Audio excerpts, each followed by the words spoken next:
what dating advice can you give to all the singles out there that want to find their one true love? Well, I would say for one,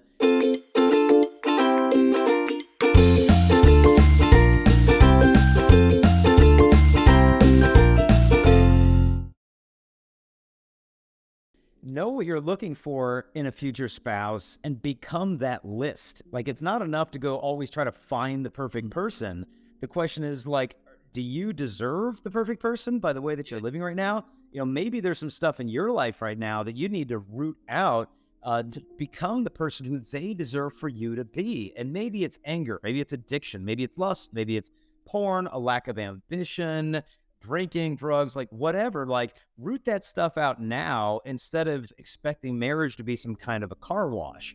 And then know what you're looking for in a future spouse. Because if you don't know what you're looking for, it's kind of like a job interview. If you don't know the qualities you're looking for in a candidate, you're probably going to make a really dumb hiring decision.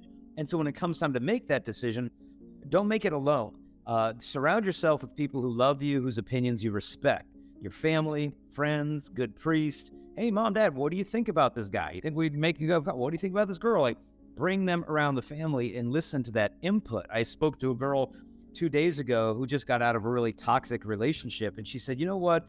There were a lot of red flags in that relationship. But she said, I think the biggest red flag is that I was afraid to tell the people I loved about the red flags that I was seeing because I knew what they would say and I didn't want to hear it. And so that's the biggest red flag, when you can't be open and transparent with the people who love you the most because you're afraid of the truth that they're going to give to you. And so have the humility to listen, and don't date or marry somebody hoping you're going to change the person. Only commit to somebody hoping they're going to stay the way they are for good. Otherwise, you're just dating your imagination. You're dating a project. You're not even dating a person. That's missionary dating. Don't go there. And so those are some initial thoughts in terms of relationships, and keep that relationship pure because that'll give you a lot more clarity of the value of the relationship you truly have. Oh, so it is so important to have the non-negotiable list, right? Mm-hmm. Yeah. Have a standard. What I would say to them is, like, especially the women often go through this. We're like, look, I want to settle down. I want to find a good, godly husband and raise a family. It's not like I desire something bad. God, I want something good. Why isn't it happening? Maybe I just need to lower my morals and just be more realistic and just settle for what I can find. But what I would encourage them to realize that I know it's disappointing at times, the quality of guys nowadays, but it's a much better thing to be disappointed in some guys than to be disappointed in yourself for settling for a guy who's only half the man that you deserve. And so try to keep those standards high as heaven and continually entrust to God that ache you have for authentic human love instead of settling for the counterfeit. Because if you do settle for the counterfeit, I think, and you get married to that person who's not the right one for you, you will discover a much deeper loneliness than singleness. Because at least in singleness, there's the hope of tomorrow. Like, who might I meet?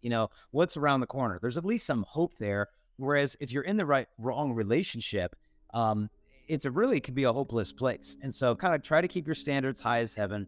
Don't give up. And I heard one man said, look, don't run after this guy, run after that guy. He said, look, run after God with all of your heart. And after a while of running, look beside you and see who's keeping up with you. That's the type of person you want to end up. Wow. That is powerful. Thank you so much for that dating advice. Brother Jason, why chastity? Is it relevant today? Oh, yeah. It's as irrelevant? Yeah. No, it's as relevant as love is, because chastity is a virtue that frees you to love. Because if I can't say no to my sexual impulses, then saying yes to them means absolutely nothing. I mean, if a man doesn't learn self-mastery prior to marriage, he'll never really make love to his own wife. He'll just use his wife as an outlet for what he thinks of as his sexual needs.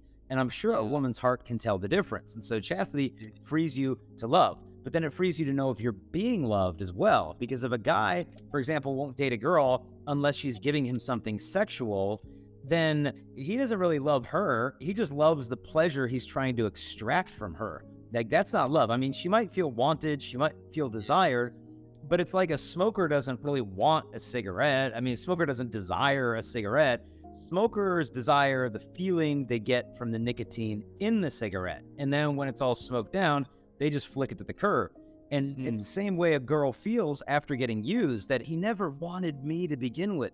He only wanted the pleasure he'd get from me. And so chastity tests the man's love. What is it he's after here? Is it just pleasure or is it me? Because if he can't have sex, right now we're dating, he can still have me. But if he's not satisfied with that, then that's not what he's after. And so chastity is as relevant as love is. And that's an eternal relevance because that's what we're created to give and receive. Amen. Because we know our generation today, especially the young generation, they always go with the flow. My friends doing this. It's already 2023. You know, especially the entertainment, they are promoting this impure life.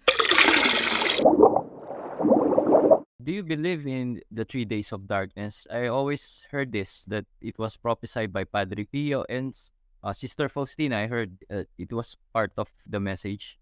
Para magkaroon ka ng access sa content na ito, be part of my Patreon group at i-click mo lang ang Gold Membership. Ma-access mo na ang buong video talk na ito. Alam mo ba na pag ikaw ay naging part ng aking Patreon group, ay matutulungan mo ako makapag-produce pa ng mga high quality content na katulad ng pinapanood mo ngayon, at sobrang makakatulong ito sa ating online evangelization dito sa ministry na ginagawa natin para mas ma-empower nyo ako makapag-produce ng mas marami pang content na alam ko na makakatulong sa inyong pananampalatayang Katoliko. Thank you and God bless.